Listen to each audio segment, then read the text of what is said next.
చెరోట మాటకు స్వాగతం. ఇది ఒక చెరువు మొత్తం చూడండి, చిన్నగా ఉన్నప్పటికీ ఎంత గలగలలు పోతున్నారు చూడండి. చూసిన కొద్దీ శివబుద్ధి అవుతుంది. ఇలాంటి చిన్న చిన్న చెరువుల మత్తలు మొన్న పడిన వర్షానికి ఇంకా పారుతూనే ఉంది. ఇంతకాలం నీళ్ళు ఎక్కడి నుంచి వస్తాయి అని మనకు ఆశ్చర్యం కలిగించినప్పటికీ మనము చూడడానికి చాలా బాగుంటుంది. దగ్గరగా వచ్చి ఆ గలగల సవ్వడులు చూస్తూ ఉంటే ఎంత బాగుంటుందో చూడండి. చెరువు అంతా ఆకులు, అలములు, చెట్లు రకరకాలతో నిండి పోయినప్పటికీ నీరు మాత్రం బాగుంటుంది చూడండి. లింగారెడ్డిపల్లి చెరువు.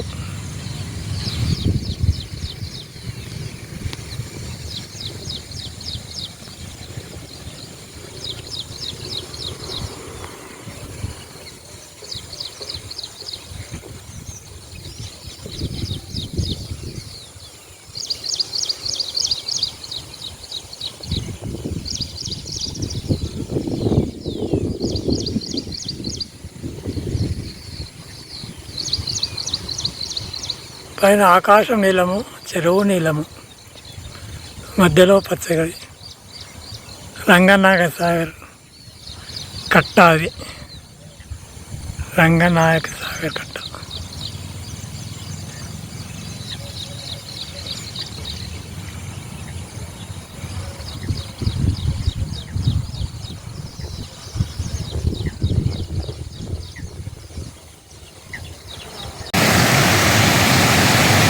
లింగారెడ్డిపల్లి దిపేడు దగ్గరలో ఉన్న చెరువు మత్తడి చూడండి ఎలా దుంకుతుందో. 1, 2, 3 మెట్లతోటి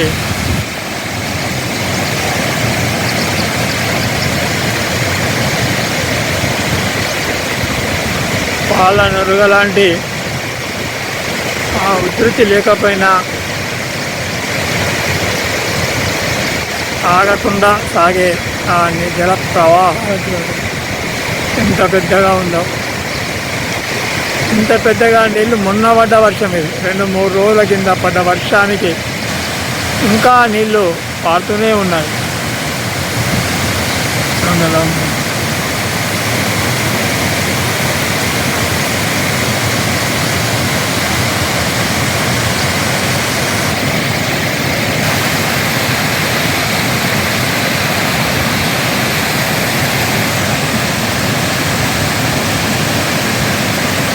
స్వచ్ఛమైన నీరు, చెరువు మత్తడి చూస్తూ ఉంటేనే ఎంతో బాగుంటుంది.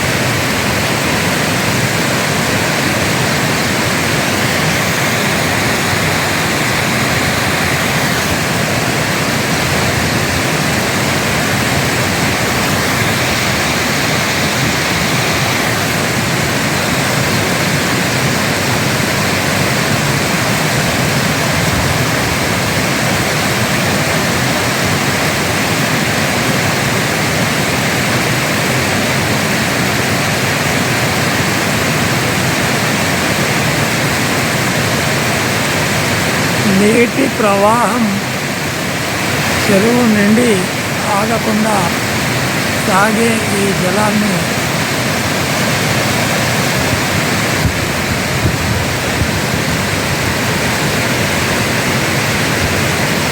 ఎదురుగా తుంగ ఉన్న ఆ తుంగను తొక్కుకుంటూ నీళ్ళు సాగుతూనే ఉంటాయి.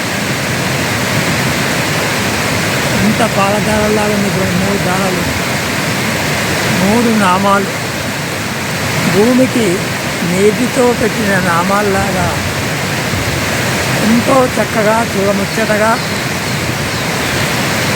కనుల విందుగా తాగుతున్న జలాన్ని చూడండి.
పక్షి కూడా ఎంత మంచిగా వచ్చే నీళ్ళతోటి ఆడుకుంటూ చూడండి. పక్షి అలా ఆడుకున్నప్పుడు మనము మానవులము నీటితోటి గలగలతోటి ఆడుకోవడం ఎందుకు ఉండకూడదు? ఆ పక్షులు వచ్చి ఆడుతున్నారు. మన ఆహారం గురించి వేట గురించి అది వచ్చినా మనం సృజన గురించి రావచ్చు కదా. మానవునికి ఎప్పటికీ నిత్య నూతనమైన విశేషాలు కావాలి కాబట్టి మనం కూడా అలా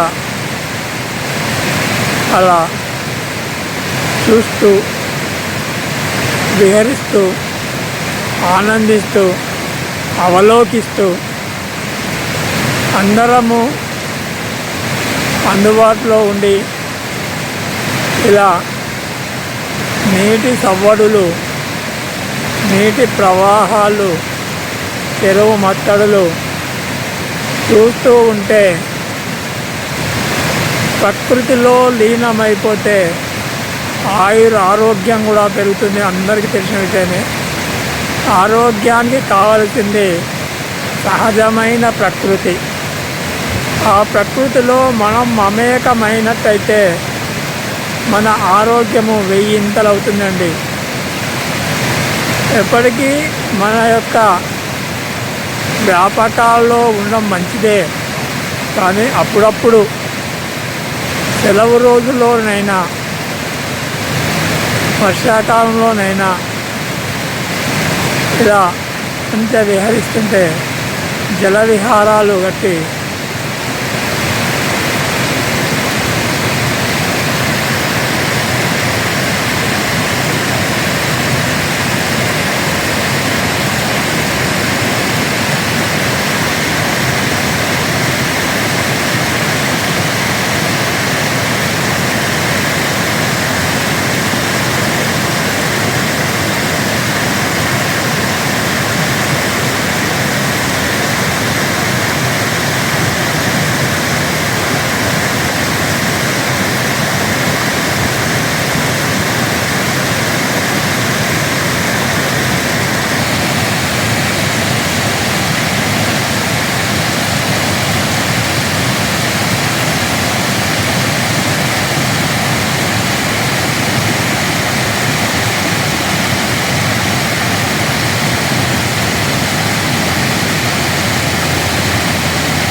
చూసే నయనం ప్రధానం. మాట ఎంత ముఖ్యమో చూపు కూడా అంతే ముఖ్యము. కాబట్టి చూడాలి, వినాలి, అనాలి, చెప్పాలి,